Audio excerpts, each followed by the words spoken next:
Ladies, gentlemen, and everyone else, welcome back to MSI 2023. I'm still Medic, that's still Azael, and that's still Vedi on the end. And what a performance it was from Gen.G in Game 1. Just absolutely took G2 to town. I mean, we talked about it, right? But Chovy, man, this guy mid-gapped caps. Like, it wasn't even close. I think that the European fans are now looking at caps and be like, come on, man. We need to see more from you if we want to get rid of the R, put in an L, and we'll be happy. Yeah, come on. Like, we need to see a step-up performance. Like, there have been question marks around Caps' performance in playoffs. We thought his play-ins looked good, but we need to see that confidence back as Draven will hit the ban board from Gen.G on the red side. Nidalee actually banned away from G2 with Vi and K'Sante to join alongside. Yeah, the respect given over to Hansam and Draven, despite the fact that it was a loss. You know, you talked about it. They created that early advantage. They stacked the wave. They got the early dive. And Gen.G clearly recognizing that, hey, had this game got a little bit differently, the Draven could have really been a problem. And immediately the Kennen picked undefeated so far, if I remember correctly, at MSI. Into it, though, Maokai Tristana for Gen.G. This was something that Gen.G brought out in their final winning match against T1. We saw the double AD carry with the more scaling defensive top side, and later on in the team fights they were able to play very well, and I think that Gen.G's found a strong formula coming into this series. They're saying, you know what, we believe in our ability to fight you better in the late game. We believe that our map understanding is greater than yours, so why bother trying to do anything early? Let's just stick to what we know and what works. And Tristana could be a really powerful laner as well here for Chovy. It'll be interesting to see if they're even thinking about potentially flexing it down towards bot. Pace hasn't played it yet this year. Chovy did have the 2 games, as you mentioned, Vedius, but it is always the potential that it can be flexed down there. Can work with some all-in lanes. Annie potentially, you know, could go mid here. Obviously could go bot as well for Mickey. But he doesn't have any plays on it. It's just the one for Cavs. So can be a really strong answer into the Tristana. Of course, you can go cleanse, but the potential of the all-ins there can be pretty frightening. I will say, if I put my EU hat on for a second, Ken and Annie on the same team, that's not something we see too often. Usually it means you should be able to win that game, or, you know, across the course of MSI, that has been a winning combination. And I've always felt like Yike is really good on the Viego as well. Some of these aggressive AD junglers, people think a lot about the Bel'Veth, about the Vi, about the Viego. I think he can really excel on this. I also love the Annie-Viego pairing because it helps you get that first reset. There's so much upfront burst that you just solo someone out, you burst them down, you get that first soul, and try to allow this Viego to go crazy in the fight. I'm very surprised to see a Sylas ban, purely because while it's true that Mickey doesn't really play Annie support, if they were to pick a mid laner, after what Chovy just did to Caps, to still show that respect and say, you know what, we don't want to have you playing on your Sylas, like, that's crazy to me, because I think that matchup would have been so in favor of Chovy. Absolutely, but there's a possibility that they want to do something like Malphite, right? If they want to go Malphite top, you almost always have to ban out the Sylas if you're going to be picking a Malphite. And also, in 2020, the last time these 2 teams met, it was Caps stealing an Ash Arrow that won them game 2. Obviously, only a couple of players remain from those teams. It's a little bit of an old narrative, but getting rid of the Sylas, the Rakan, and the Gragas here from G2, so we won't see Doran going back to comfort in the top lane. There's the Sion removed, as you said.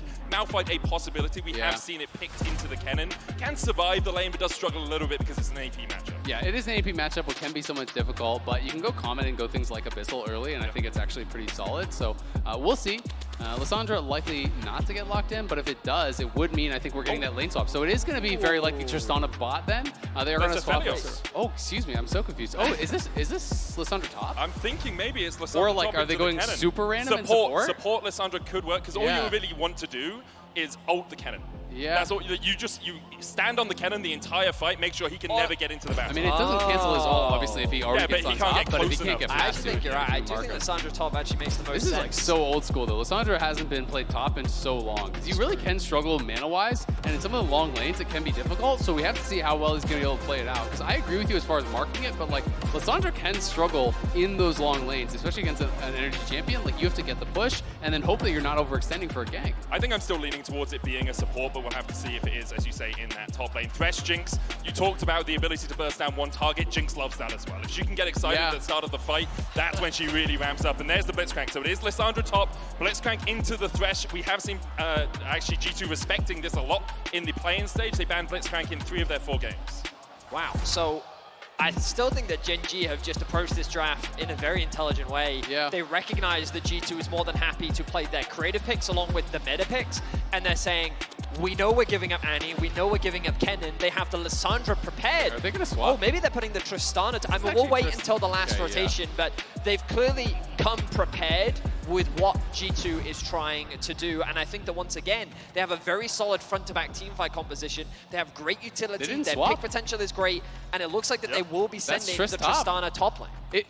If I actually did not know which team was which, I would tell you that this was G2 on the red side, 100%, right? Like, this is the inverse of last game, where it's actually like, you know, a potential three-way flex. You know, we're talking, oh, okay, Lissandra gets locked in. Oh, maybe it's going bot lane, maybe it's going mid lane. No, it's actually going to be top lane Tristana here, which should be very, very interesting. I do think you can get the push here against Kennen. I do think if you can play in the wave and actually not get hit by those shurikens, you can have very beneficial trades. But with any marksman top, you are generally really push heavy, which can open you up to ganks. And especially post 6 here with Broken Blade, there's a big chance that this Tristana could get burst down if the jungler But you look on the side of G2, Kennen is one of their primary engage tools, unless they can find a hook with the Thresh. Like, Doran has so many disengage tools, along with the Lissandra, the Maokai. If this Kennen goes in, Genji have so many tools to get the Kennen back out again. Yeah, I mean, it'll be interesting, right? They do have caps as well, of course. Flash, such a big tool for the Annie. You know, get the flash tippers, you know, stun people up. Kennen's coming in across. G2 racing out towards bot lane, trying to get this bot lane ward to make sure that they are actually controlling this. But this is a very, very interesting draft from Gen.G. You know, potential multiple flexes. And I want to see, you know, do they actually win out in these matches? Because they got the Blitz and the Thresh, you know, that is generally considered to be pretty favored. They moved the Lissandra around to actually take this matchup into the Annie. That was their choice. So, you know, you can say they kind of had counter picks in essentially 3 lanes. And what have they done with Doran? Is it the baked beans? Is it the sausages? Like, is it the full English breakfast that's just turned him into this top laner? Because it's not what we expect from him at all. I did check the last time we saw internationally Tristana top, Huni for Clutch Gaming in 2019 against Fnatic. It was against a European team, and they lost. Oh. So it's a good sign here for G2. Well, worrying trend for Doran. We'll see how things play out. G2 as a team is not the best at playing around top. That's not to say that they never do it, but or at least this year, they've been much more of a bot side focused team. Yike, credit to him, did have a strong start to the game. In game 1. We'll see if he can replicate that performance. We didn't really see him contest much with Peanut during the game, as Pays and Delight will be a little bit late to lane, as Yike is going to be doing, or starting on his Raptors. He will be spotted out by that ward from Chovy. And I thought that Peanut would actually invest a deep ward on towards the top side, but it looks like it's a little bit more of a defensive ward from Doran, as you can see in the top ribbon. Yeah, they do have that one ward over by Yike's Raptors, you know, to try to track there. It's going to be so interesting to see where they really want to focus. Obviously, really strong ganks can come through with this Maokai and potentially set up someone like that Tristana. Tristana solo lanes is actually something, you know, I am definitely a big fan of, but I will say if you start to fall behind, you become incredibly useless very, very quickly.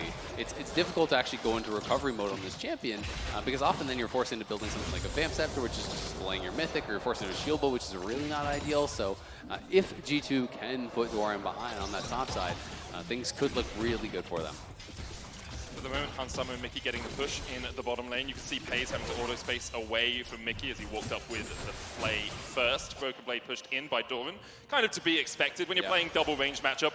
The range that is physical damage tends to be a little stronger. Early flash from Chovy. Caps now alongside Yike can look to re-gank that mid lane. You can see that Mickey deliberately walked into the lane, showcased his presence, and then said, well, Chovy, ball's in your court. What are you going to do? And he naturally respected that and flashes away to safety.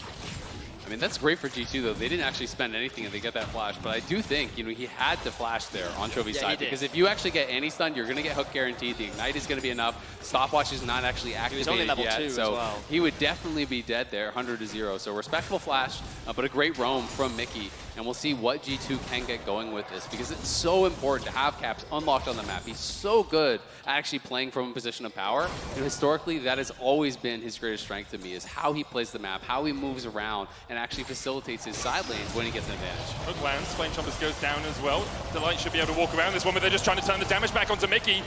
The Ignite ticking on Mickey, and he'll fall first. Pays takes him. Delight just stood in their face and took the full brunt of the G2 bot lane and was still able to flash away. Yeah, it's tough. You know, they couldn't actually quite land those chompers. Delight just takes the all-in. It looked like he just stood past them. He says, I'm not going to retreat. I'll just take this fight here. And able to get that kill onto Pays, who did go for a call start. Chovy now just wasting Yike's time. This is fully warded out. They're not sure about it. Will he look for something?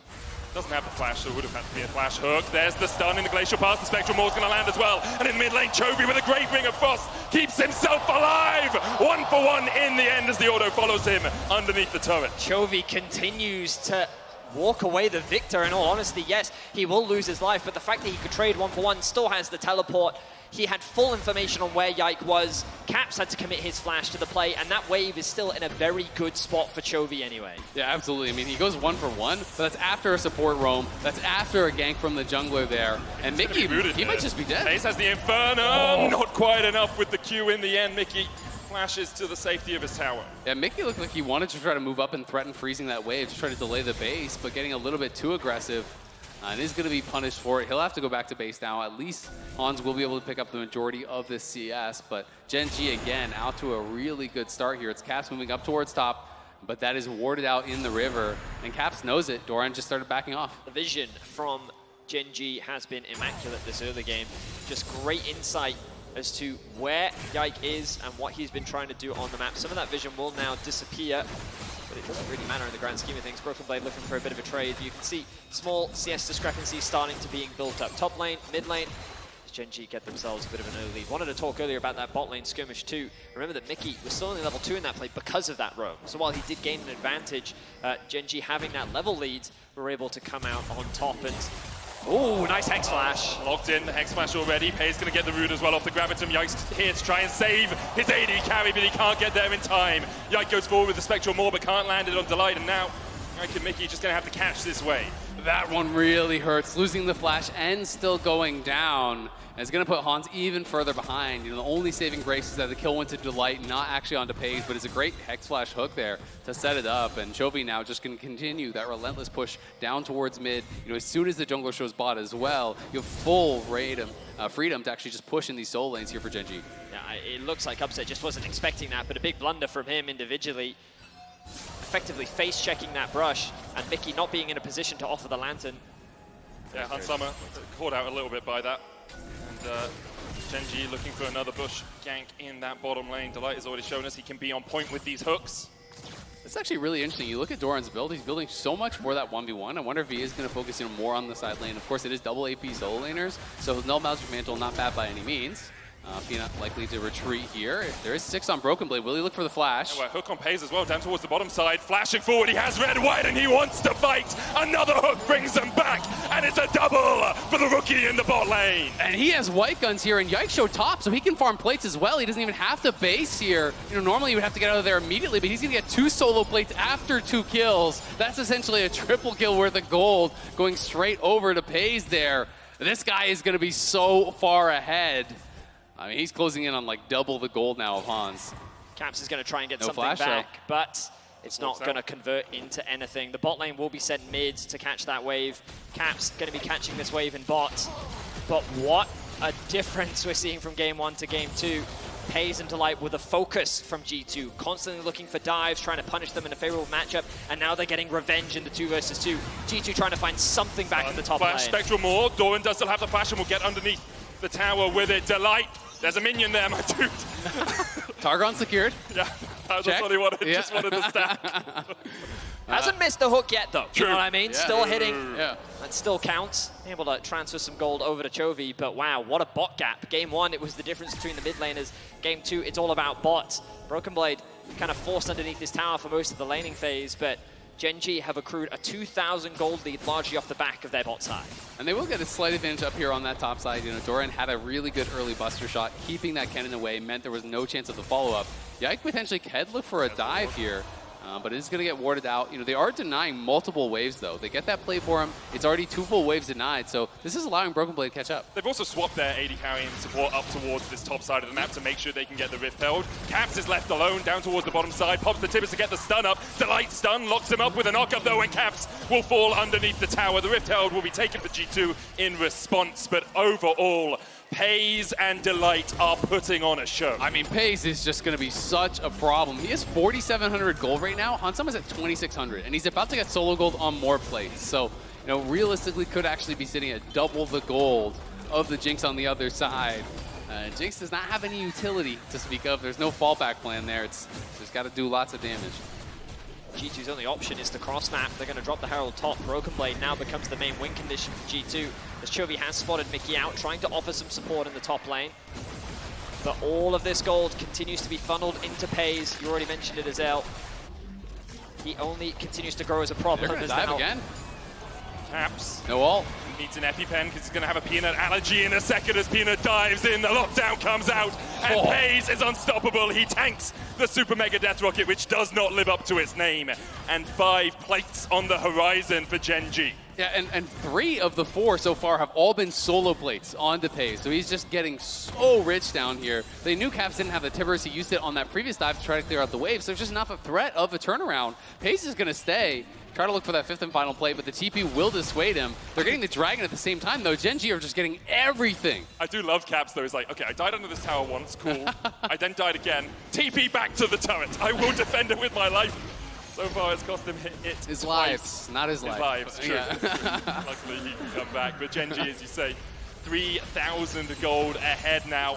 And the gold for G2 sits up towards that top side on Yike, on Broken Blade. But the question is whether they'll actually be able to utilize any of it to get this game back out of Gen.G's hands. I mean, it's going to be really, really hard, right? You know, yes, Broken Blade does have an advantage, but it's only going to be about 500 gold. It's not a massive one up on that top side, and there are some pretty good disengage options here. You know, trying to fight through that Maokai as the cannon. The Buster Shot is there as well, the Lissandra that you talked about. All of these different ways to actually mark this cannon, because really G2 now is looking for that perfect flank where you can get in on top of FaZe, where you can burst them down immediately, get those resets. Because if you can't take FaZe out of the fight right off the bat, you're just not winning a fight. I agree. I think that that is the only way in which G2 really win this game, if Broken Blade can kill FaZe. And so far, Gen.G's vision control has been immaculate. Finding that flank is going to be incredibly challenging. You just look at the minimap and you can see the difference in vision. As Doran looking for a bit of a fight against Caps here. Hook goes wide up towards the top side as well, but Yike, the Moonlight Vigil, the Gale Force, FaZe! Oh, that was beautiful! FaZe showing up in his first international tournament, ruler who, he says, as he manages just to get that solo kill in the top lane. And he's about to cash in his call. There he did. 7,200 gold to 3,500 on the other side. That is a bit of a bot gap. Like me at a buffet, just picking up all the plates. He got 4 down towards the bottom lane. He's getting more up towards the top lane. And Gen.G just show us they can play through anyone. Game 1, it was the Chovy show. Here, now, it's the FaZe show. I mean, it's just tough, right? You know, G2 went towards some really strong early game options. You know, they had a solid early game from Yike. They had a solid early game from Onsama. They're now on much more scaling options in this second game, and Gen.G is showing without that early game power, G2 just haven't been able to compete. Flash play, look for FaZe, but the hook comes back out. Hansama tries to open up, but they can just tank this tower for days. G2 so far behind that FaZe only got 220 gold for that kill. It was a situation where Mickey is trying, out of desperation, to turn something back for G2. He sees the Maokai ultimate, knows he's going to get hooked, so he's like, oh, maybe I can just make a flash, flay, hook play. There were too many minions, the hook didn't connect, and now Gen.G are threatening another dive. I mean, it's tough to say 12 minutes in, but you're at the point of the game where you're looking for those 5% plays, those 10% plays. I'm going to go 1% plays here, Azel. I'm going to be honest, man. We've seen Gen.G in this position before. They're 7,000 gold ahead at 12 minutes. G2 needs something miraculous for this, and the pastor of the church is playing mid lane for the other team. It's the fact that FaZe has benevolent God. over double the gold of Hansama is just ridiculous. Yeah. What absolute destruction we have seen on the bot side of the map. And, like, sure, if you can kill FaZe, you can argue, oh, well, that gold difference suddenly goes away. Good luck killing FaZe. You have to put everything into He's killing got a him as well. Bloodthirster. He now has a Bloodthirster. Like, it's and Doran does as well, right? And that's a luxury of being this far ahead, is you don't actually need to itemize to maximize damage here. You know, Doran has Null Magic Mantle and a BT, and he's playing with Overheal. You're not going to be able to burst this guy down instantaneously.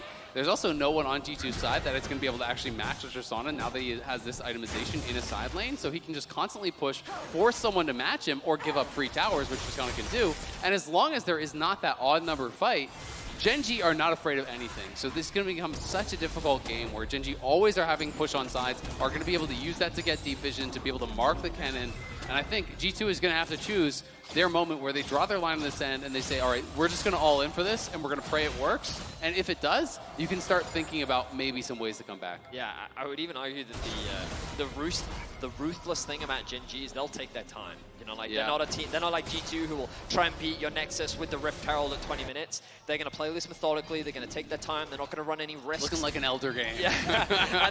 If we get to Elder Drake, that's a win for us. Yeah. But they're a team that like they can be meticulous, you know, with their vision, with their threat, and they know they have a numbers advantage right now. Chovy is threatening a dive. G2 sense it, and it's that presence that allows them to secure this objective largely. Here we go. Lands. They're going to burst down Mickey underneath the tower. Delight tanks up the tower shots. Yike will get one reset, but the turret does fall, and Yike goes down before Broken Blade can even get in. He dices his way away as the Gale force forward, and now Doran can just hop over the wall, and his hop skip jump for Gen.G. Doran dives out once again, 3-1 in favor of Gen.G. An absolute masterclass from the LCK #1 seed here. They are making it look easy against G2, taking them down, looking for the dives. They get 3 kills there. They denied the TP. That was that window that Broken Blade was really looking for, but Genji just pushed forward. They kill off everyone, so there's no opportunity for Broken Blade to go in there. They're going to grab the Herald as well. They've already cracked all the outers, so they're going to be looking for inners here. Ivers, flash over the wall, Doran dashes away. That's the Annie! That's the 100% ban rate Annie that just can't do anything here against Gen.G. I mean, Caps doesn't even have an item. I think it's a little bit more than that. No, that's it. Oh, God. Look away. In the goal difference. If you hold your hand over the bottom half of that, though, it's not too bad. It's not too bad. If you like, kind of, you know, pretend the bot lane doesn't exist. Hey, it's only like, you know. I mean, expectations coming into the series, obviously Gen.G were the heavy favorites coming into this best of 5, but to see the difference happen like this in Game 2, for there to be such a dramatic bot gap was not where I was expecting the difference to take place. Hans and Mickey have a lot of experience internationally. The last time we saw Hans Summer at Worlds, he was a standout. So for Pays, that Worlds were incredible. For Pays in his rookie year to have a performance like this must fill him with confidence as Delight looks for another pick. And Caps will fall. Delight's going to get him. The stopwatch buys only a brief second to contemplate the embracing arms of death. Yike looking for something as well, does get the stun, but you can buffer a jump out of that. The hook between the uprights as Delight and Doran are able to dodge away from it, and Pays continues to push in the mid lane. It is his first ever international game where he's had a 4,500 gold lead at 14. It's only his second ever international game.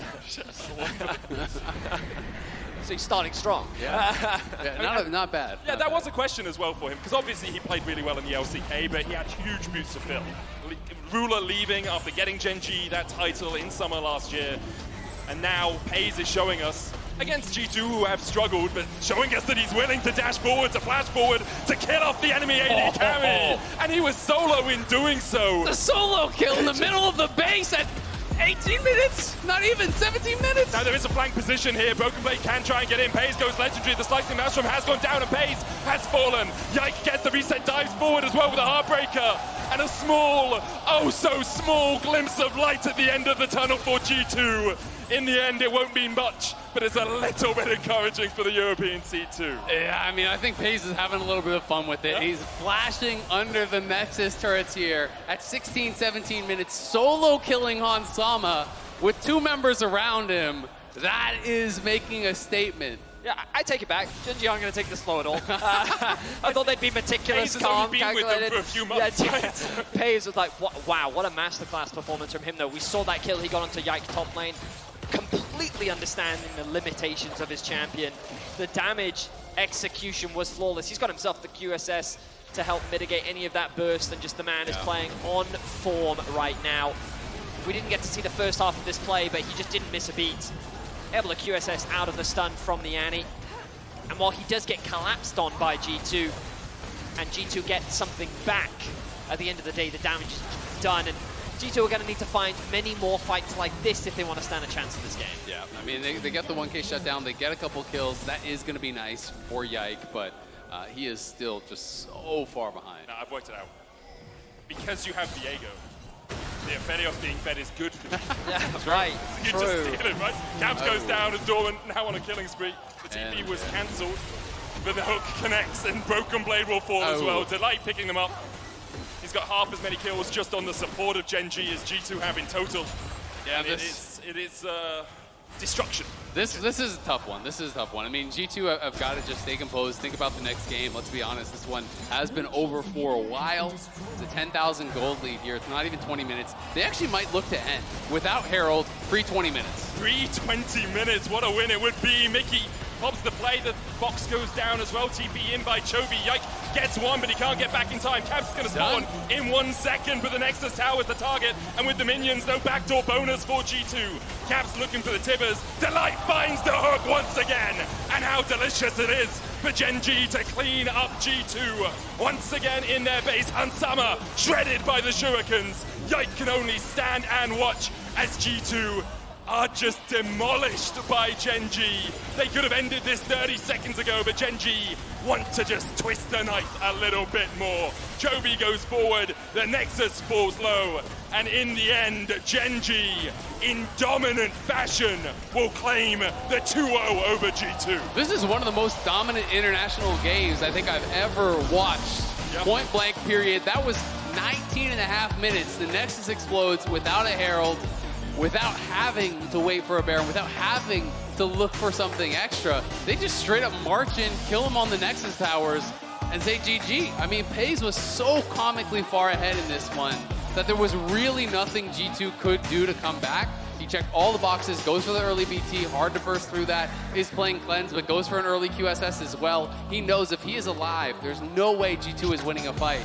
And it's got to be back to the drawing board. I mean, what else is there to break down? It was just such a colossal lock-gap. Like, we saw the 2v2, where they had that level advantage, kind of begun the snowball. Then Mickey was getting picked, and then Hans was getting picked, and it was just repeatedly death after death after death. And I'm grateful for Gen.G ending the suffering as quickly as they did, because it felt like that G2 was collapsing, like just randomly dying in side lanes, trying to go for 1v1s, so they just couldn't win. And you can understand how, from that position, this felt like a game that was unwinnable so early on. But Gen.G are just, they're making fun of G2 right now with how they are just dismantling and tearing apart Europe second seed. I mean, that's a tough one to come back from. You know, we'll see. You know, G2 obviously looking a little bit dejected, understandably. You know, not the hope, the start that they were hoping for. You know, at this bracket stage. But we'll see. You know, I would like to see them just go back to the drawing board, look for something, you know, really crazy, more akin to what they did in game number 1. I don't think they can be the team, after we've still watched these 2 games, who can just go for the standard picks. Even though they got a lot of the standard meta power picks, they got things that really, I think, do fit the styles of the players. They just seem to be outclassed, so they need to go for something surprising. They need to go for something unexpected, I think, to have a chance. I also think we have to give credit to Gen.G for their flexibility. Yeah. Like with the Lissandra Tristana, we had no idea where that was going until we saw where it was locked in at the end, and the Blitzcrank as well from Delight just working wonders for them. I did check, I think FaZe did as much damage as the entire top side of G2 combined. Yeah, it's... Yeah, he did 1,000 damage a minute at least. I mean, on the Affiliate. In a 19-minute game is ridiculous. Yeah, that is, it's absurd. And the guy is just such an impressive force from the LCK as well, a region that obviously has been known for their AD carries for a long time, but in the LCK finals and now here, we continue to see him shine. That we do. Yeah. So now, Medic, time for a break. It is time for a break. You said it already, man. Why don't I?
New and existing customers can choose the phone they want, like the incredible iPhone 14 on us.